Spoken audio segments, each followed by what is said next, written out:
ngập ấy nè thì hàng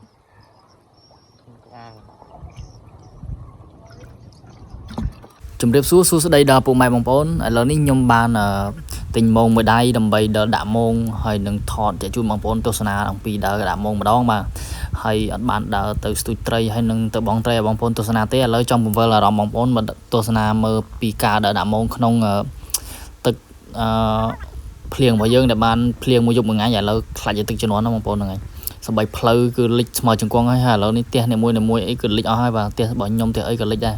ហើយឥឡូវនេះពងដើរក៏ជួបអ្នកដាក់មុងដែរបាទត្រូវជាមារបស់ខ្ញុំក៏អ្នកភូមិនៅជិតផ្ទះគ្នាអញ្ចឹងណាពេលហ្នឹងដែរបានសួរគាត់ថាដាក់នៅមុខផ្ទះអញ្ចឹងខ្វះអីត្រីកាភ្លៀងត្រីក្រាញ់អញ្ចឹងគឺយើងអាចបានដាក់នៅមុខផ្ទះដូចគាត់ទេយើងចង់ទៅដាក់យកត្រីធំដែរព្រោះអីកាឡាមុងរបស់យើងគឺធំដែរឥឡូវនេះកំពុងដើរចូលផ្ទះលោកយាយម្នាក់ដែលគាត់នៅភូមិជាមួយគ្នាដែរឥឡូវតុគាត់ហូបបាយតុអីគឺលិចអស់ហើយបាទហើយទឹក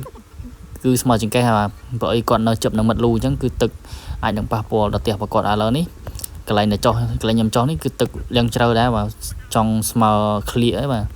ហើយចំពោះទឹកនៅទៅនឹងវិញគឺវាលក្ខណៈជាទឹកបន្លាយហ្នឹងហើយបានវាជ្រៅអញ្ចឹងណាហើយឥឡូវនេះបានដើរមកដល់កន្លែងដាក់ហើយបាទហើយនេះមារបស់ខ្ញុំក៏កំពុងតែចងដាក់ពប៉ាប់អាននឹងល្ងាចឡើងអានឹងដោះយកត្រីដាក់បុកធីមគ្នាមកល្អអានរស់ហ្នឹងព្រោះតែខ្ញុំថតនេះខ្ញុំសុំកាត់បងប្អូនតិចព្រោះអីខ្ញុំសុំខាលឿនណាព្រោះអីពេលវេលារបស់យើងគឺវាយូរខ្លាំងមែនទែនបាទគាត់តែខ្ញុំដាក់ម៉ោងនេះចង់ចូលប្រហែលជា4-5 ម៉ោងហ្នឹងបាទដាក់តាំងពីម៉ោងម៉ោង10ថ្ងៃឥឡូវរហូតដល់ម៉ោង2ចង់ចូល3-4 ម៉ោងហ្នឹងបាទចឹងហើយសូមកាត់សូមទោសបងភ័យទោសបងប្អូនក៏បាទខ្ញុំសូមកាត់វីដេអូហ្នឹងលឿនតិចហើយបាទឥឡូវនេះខ្ញុំកំពុងដាក់ម៉ោងនេះវាចូលប្រហែលជាវែងដែរបងប្អូនភ័យចូលបើនេះលក់ប្រាប់ថាចូល100 ម៉ែត្របាទហើយ100 ម៉ែត្ររបស់យើងគឺទិញមកទាំងអស់ហ្នឹងភ័យចូល 20000 ជាងបាទហើយចំពោះម៉ោងគឺ3 ហ៊ុនកន្លះបាទហើយត្រូវមាច់ប្រយចំពោះនឹងត្រីសនឹងត្រីធំដែរឥឡូវដាក់អត់ទាន់បាន1នាទីទេនេះដាក់ភ្លាមគឺឥឡូវនេះបានឆ្វាក់មួយបាទជាមួយនឹងត្រីមួយស្ញារបស់យើងបាទគឺសម្បូរគេគឺត្រីកាភ្លៀងបាទ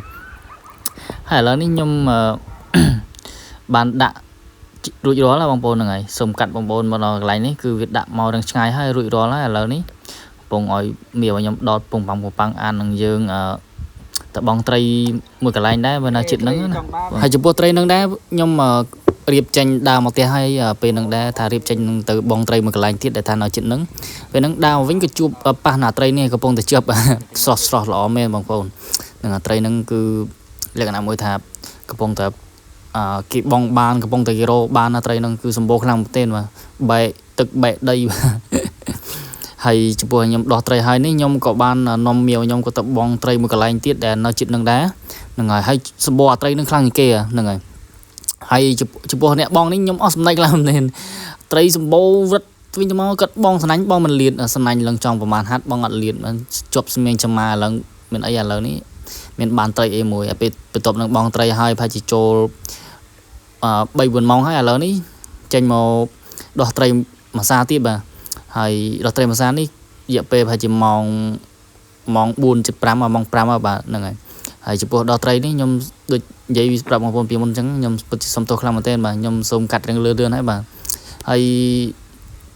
ត្រីឲ្យយើងដោះផងហើយនឹងត្រីបងផងបានប្រហែលជាចូល 2-3 សឡបាទអានេះត្រីក្រាញ់ជប់ស្រស់ល្អបងប្អូនជប់ប្រហែលជាប្រហែលនាទីងាប់បាត់ហើយត្រីក្រាញ់បាទប្រហែលជាវាអត់ដឹងមិនដែរបងប្អូនអ្នកមួយខ្លះនៅរស់ខ្លះងាប់បាត់អញ្ចឹងណា